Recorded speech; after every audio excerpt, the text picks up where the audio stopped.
Hello बच्चों, तो कैसे हैं आप सब। आई होप कि आप लोग बहुत अच्छे होंगे, अच्छे से स्टडी आप लोग कर गए होंगे। तो आज हम इस वीडियो में देखने वाले हैं कक्षा 10 के प्रश्नावली 13.2 का क्वेश्चन नंबर 2, जो कि देखने में काफ़ी बड़ा है लेकिन इसका सोल्यूशन उतना ही आसान है। तो चलिए क्वेश्चन को पढ़ते हैं। बोला गया है, एक इंजीनियरिंग के विद्यार्थी सचेल से एक पतली एल्युमिनियम की शीट का प्रयोग करते हुए एक मॉडल बनाने को कहा गया, जो एक ऐसे बेलन के आकार का हो जिसके दोनों सिरों पर दो शंकु जुड़े हुए हों। इस मॉडल का व्यास 3 सेंटीमीटर है और इसकी लंबाई 12 सेंटीमीटर है। यदि प्रत्येक शंकु की ऊंचाई 2 सेंटीमीटर हो तो गाचेल द्वारा बनाए गए मॉडल का अंतर्विष्ट हवा का आयतन ज्ञात कीजिए। यह मान लीजिए कि मॉडल का आंतरिक और बाहरी विमाएं लगभग बराबर है। इसको छोड़िए, हम आपको यहाँ पे समझाते हैं। चलिए, तो यहाँ पे मान लीजिए यहाँ पे कोई एक बेलन है। क्या है जी? बेलन है, जो कि राचेल के द्वारा बनाया जाता है। बेलन, चलिए आइए इसके दोनों सिरों पर क्या लगाया जाएगा है जी? एक शंकु लगाया जाएगा है। तो यहाँ पे एक शंकु हो गया और यहाँ से ये वाला एक शंकु हो गया। ठीक है, कोई दिक्कत नहीं है। यहाँ पे देखिएगा तो इसका टोटल ऊंचाई कितना दिया है जी? टोटल ऊंचाई दिया है इसका 12 सेंटीमीटर, मतलब यहाँ से लेके यहाँ तक दिया है 12 सेंटीमीटर। इसका व्यास दिया है कितना जी? 3 सेंटीमीटर। त्रिज्या कितना हो जाएगा? 3/2। इसका भी त्रिज्या कितना हो जाएगा जी? 3/2 हो जाएगा। कोई दिक्कत नहीं है। इसका ऊंचाई दिया है 2 सेंटीमीटर, मतलब यहाँ से यहाँ तक क्या हो जाएगा जी? 2 सेंटीमीटर। यहाँ से यहाँ तक क्या हो जाएगा जी? 2 सेंटीमीटर। कोई दिक्कत? तो हम यहाँ से बेलन का ऊंचाई निकाल सकते हैं। बेलन का ऊंचाई कैसे निकलेगा जी? टोटल देखिएगा तो 12 है, उसमें से 2 आइए, दो दो दो कितना होता है जी? 4। 12 में से 4 गया तो कितना आ जाएगा जी? 8 सेंटीमीटर आ गया। कोई दिक्कत नहीं है। तो इसी की सहायता से हम इसका क्या निकाल लेंगे जी? आयतन निकाल लेंगे। तो यहाँ पे लिखते हैं, यहाँ दिखाई देगा आपको। हाँ, यहाँ से लिखते हैं हम हल।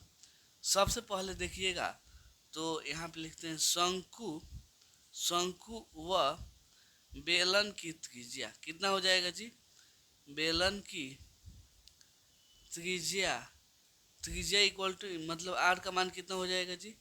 3/2 सेंटीमीटर। ये बेलन और शंकु का जो त्रिज्या है दोनों आपस में क्या होगा जी? बराबर ही हो जाएगा। यहाँ पे शंकु का ऊंचाई कितना है जी? शंकु की अच्छा का ऊंचाई, इसको हम स्मॉल एच मान लेते हैं। कितना है जी? 2। तो हो जाएगा 2 सेंटीमीटर। यहाँ पे बेलन का ऊंचाई कितना हो जाएगा जी? बेलन की ऊंचाई, ऊंचाई इसको हम कैपिटल एच मान लेते हैं, बड़ा एच। कितना है जी? 8 सेंटीमीटर। ठीक है, कोई दिक्कत नहीं है। अब हम यहाँ से आते हैं प्रश्नानुसार। प्रश्नानुसार क्या निकालना है जी? मॉडल का आयतन निकालना है। तो यहाँ पे लिखते हैं मॉडल का आयतन कैसे निकलेगा जी?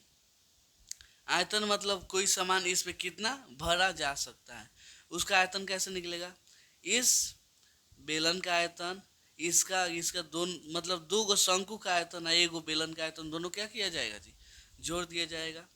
तो यहाँ पे हो जाएगा बेलन का आयतन, आयतन प्लस दो शंकु का आयतन। क्या होगा जी? 2 शंकु का आयतन। चलिए, बेलन का आयतन आपको मालूम है कितना होता है जी?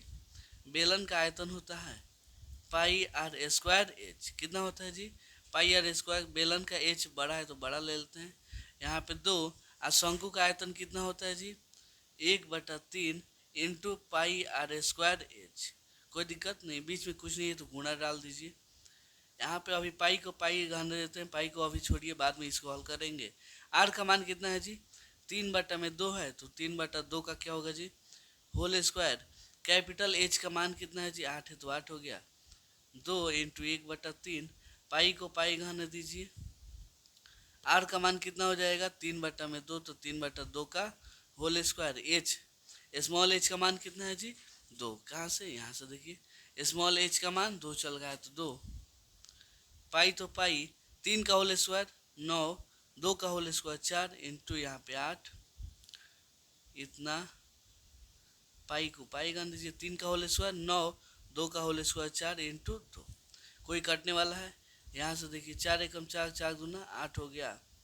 यहाँ से 2 से 2 मत खत्म, ये 2 से 2 गया।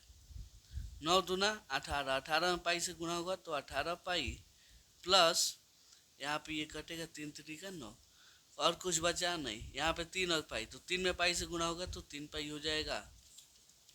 18 को आप 18 को पाई या 3 को पाई, 21 पाई हो जाएगा। ठीक है, 21 पाई, पाई का मान 22/7 कटेगा 7 एकम 7, 7 का 21, कितना हो गया जी? 3 गुणे 22, तो 22 से कितना होता है? 66। आयतन हमेशा क्या होता है जी? क्यू में होता है। यहाँ पे सेंटीमीटर चला है तो हो जाएगा सेंटीमीटर क्यू। यही इसका क्या हो गया जी? आंसर हो गया। तो उम्मीद करता हूँ आपको ये क्वेश्चन बहुत अच्छे से समझ में आया होगा। तो चलिए मिलते हैं अगले वीडियो में अगले क्वेश्चन के लिए, तब तक के लिए धन्यवाद।